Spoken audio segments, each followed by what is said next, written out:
Good afternoon. This is Chris Brecher with the Simpler Stocks free video for February 24th, 2016. As you see, it's about 6 minutes before the bell.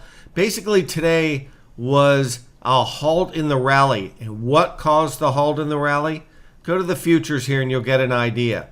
Let me sort them so you see what I'm talking about. You had the futures down 16, but what halted the rally?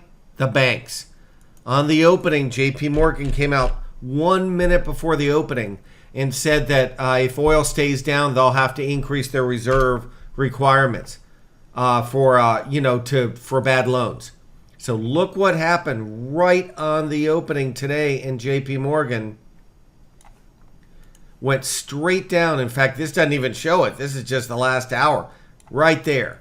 So when you thought in here the coast was clear, and let me show you what I'm talking about.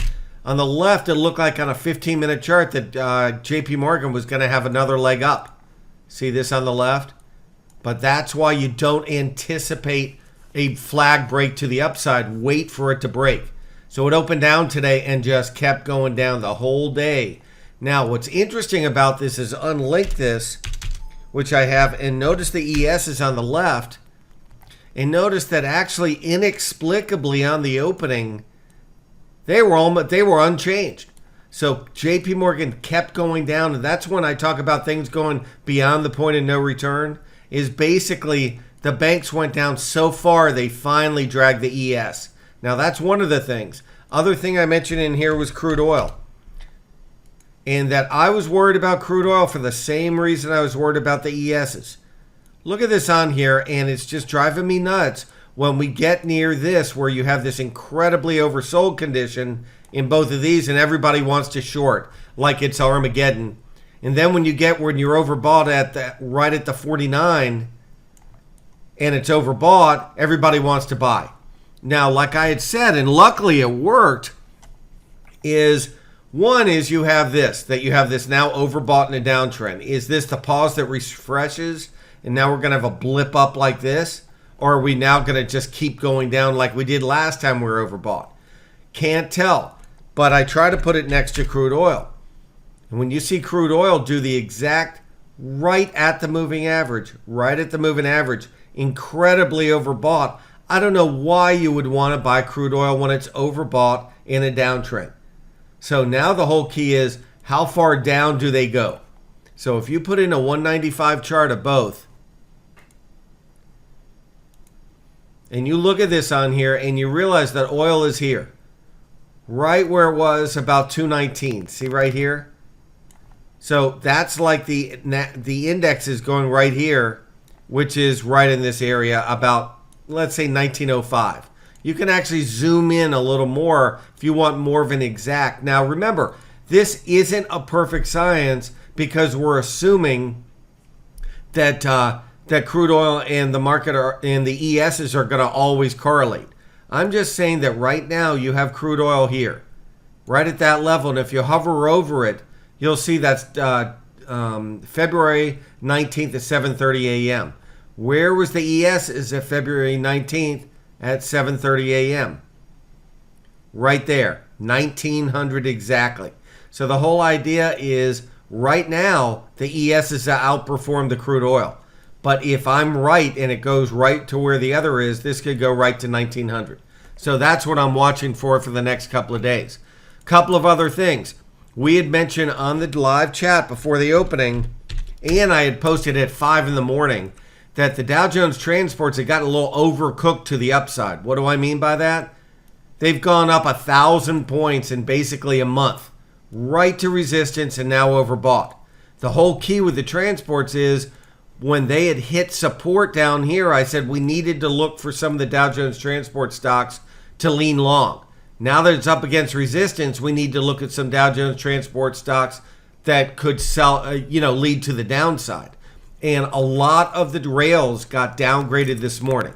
So it's just sort of interesting. I had mentioned it before the opening, but by then, look what like the KSUs of the world, straight down.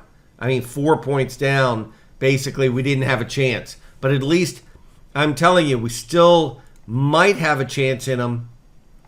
Because just because you have 1 day down, that doesn't, I mean, this went from 62 to 85. So there could be a lot more meat on the bone to short in here. What I'm going to watch is the quality of how it works off some of these oversold and overbought conditions. Look at a 78. I see this beautiful trend line, no doubt about it, but I also see it ridiculously overshort. That's a high risk time to be shorting this stock. So I want to see how it works off this oversold condition. If it works it off weekly, in a weak position, so it gets this back up to like the zero line, I might look to then re-enter a short. So this is what we're going to be looking at. Just so you know, one thing that I correctly did, I'm really happy about this.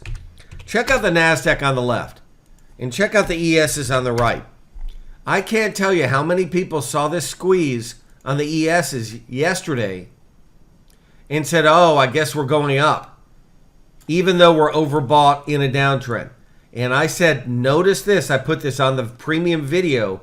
Notice this squeeze release to the upside. Notice on the NASDAQ on the left, notice the squeeze release to the downside was actually the low, was the absolute low. And I said, what happens if the squeeze release on the upside is the absolute high? And right now it looks like that's what's happening. So on the premium side, we're actually having a chat tonight. I am having a weekly series, really 15 to 45 minutes of going over the basics, going over MACD, going over ATR trailing stop, going over a number of things like that, and it's free to premium users. So if you get a chance to sign up for the trial, we have a $7 30-day trial that gives you access to all the information we have, including the Learning Center, the forums, and the hour chat beforehand. I also, on the forum, post charts. Let me show you what I'm talking about in here. Where every night or every morning, I do this. I post charts in here. I have longer term ideas, some intraday ideas. I post a lot of index and futures charts because the tail wags the dog. Whatever the index does, usually 85% of stocks do. And then I show some unusual option activity. So I hope you have a chance to join us. Like I said, tonight we're expecting hundreds of people for this free webinar. So everybody take care. I will talk to you tomorrow.